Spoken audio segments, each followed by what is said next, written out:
mix up or solution to get to your double crossover phenotypes and genotypes for your offspring.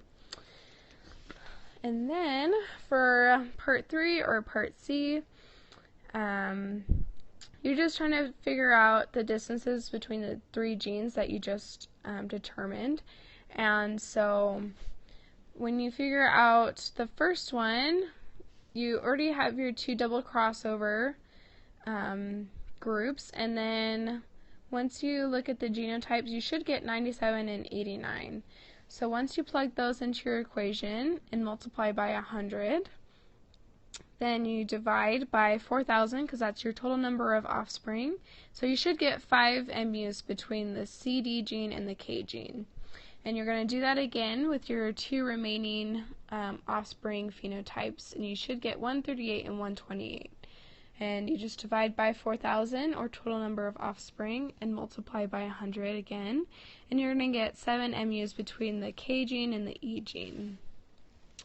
So once you do that, this is what your linkage map should look like, or you can also do the dots in between. I like to see it this way.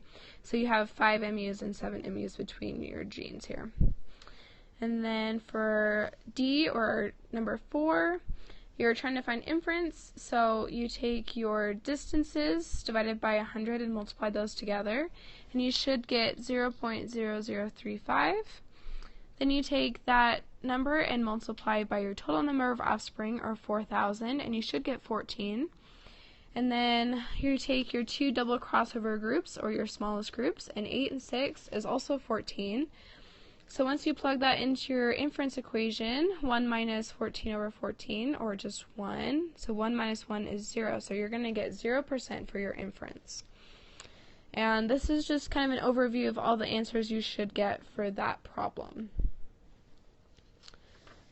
And finally, for question number 4, again, you're just trying to find frequencies like we did earlier, and this time, however, it's an autosomal recessive disease, and so